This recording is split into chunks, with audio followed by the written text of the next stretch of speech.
নববর্ষ মানে হচ্ছে আমরা নববর্ষ পালন করতে করতে 71 গটাই ফেলাইছি, 90 গটাই ফেলাইছি, 24 গটাই ফেলাইছি। নববর্ষ না হলে আমরা স্বাধীন হইতাম না। লাগতেছে সেই অনুভূতি অনেক ওয়াও। আইসক্রিম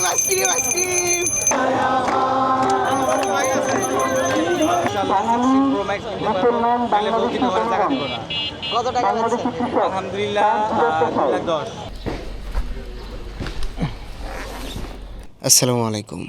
নতুন সূর্য, নতুন আশা। স্বাগত বাংলা নববর্ষ। আজকে এই বিশেষ দিনে আমি বের হয়েছি ঢাকার শাহবাগের উদ্দেশ্যে, কারণ নববর্ষ উপলক্ষে ইনকিলাব মঞ্চের পক্ষ থেকে আয়োজন করা হয়েছে নববর্ষের আনন্দ র্যালি।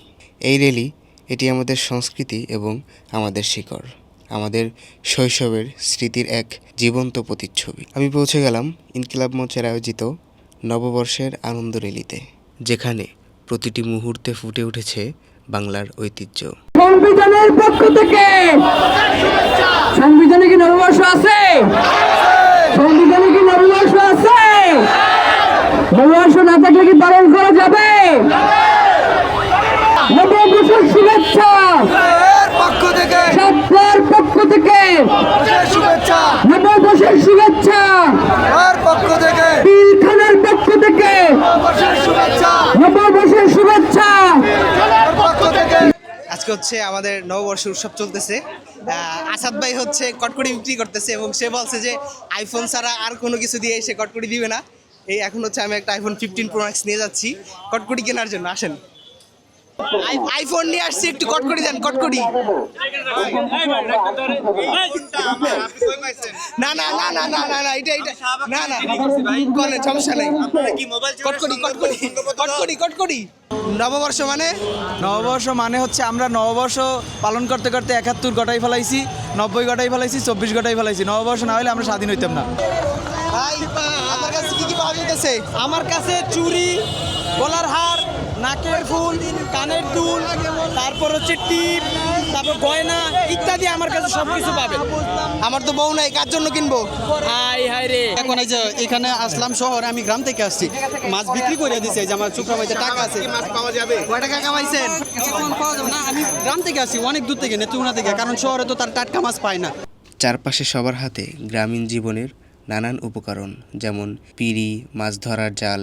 এ যেন হারিয়ে যাওয়ার বাংলাকে আবার ফিরিয়ে আনা হয়েছে। আর সবচেয়ে অবাক করার বিষয় হলো, এখানে ফিরে এসেছে আমাদের সেই ছোট্টবেলার স্মৃতিগুলো, যেমন গ্রামের সেই আইসক্রিমওয়ালা যে 2 টাকা 5 টাকা করে আইসক্রিম বিক্রি করত, ঘন্টা বাজিয়ে বাড়ির সামনে এসে ডাকতো।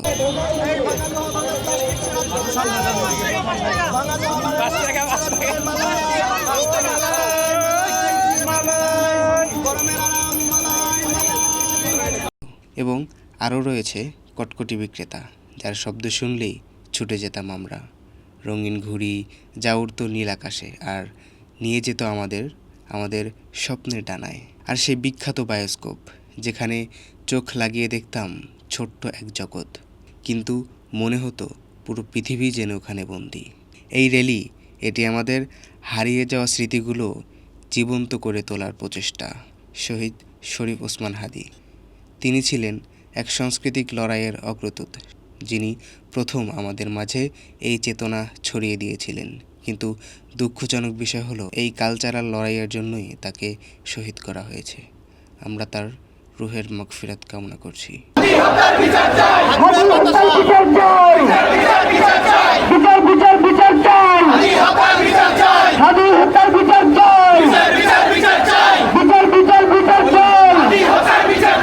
আজকের এই আয়োজন তার সেই স্বপ্ন, সেই লড়াইয়েরই একটি জীবন্ত প্রতিফলন।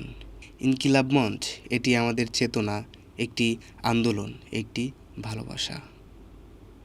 মানুষের মুখের হাসি, চারপাশের আমেজ, উৎসব সব মিলিয়ে এক অসাধারণ অভিজ্ঞতা শেয়ার করলাম আপনাদের সাথে। এই ছিল আমার আজকের নববর্ষের ছোট্ট ভ্রমণ। বাংলার রঙে রাঙানো এই দিন শৈশবের স্মৃতি ভরা এক গল্প। সবাইকে জানাই নববর্ষের শুভেচ্ছা।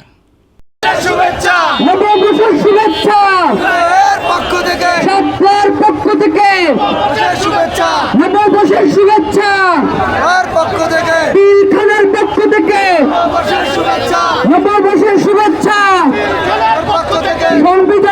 পক্ষ থেকে সংবিধানে কি নববর্ষ আছে?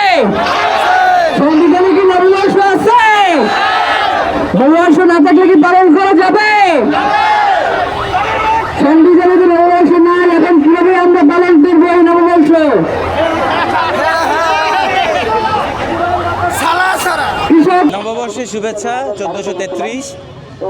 আমাদের বাংলাদেশের সবচেয়ে শক্তিশালী এই যে আমাদের যে নতুন গণমাধ্যম সৃষ্টি হয়েছে, ইনকলাব মঞ্চ, ইনকলাব সেন্টার, হাদি ভাই পথ দেখানো, সেই পথে আমরা হাঁটতে চাই, চলতে চাই।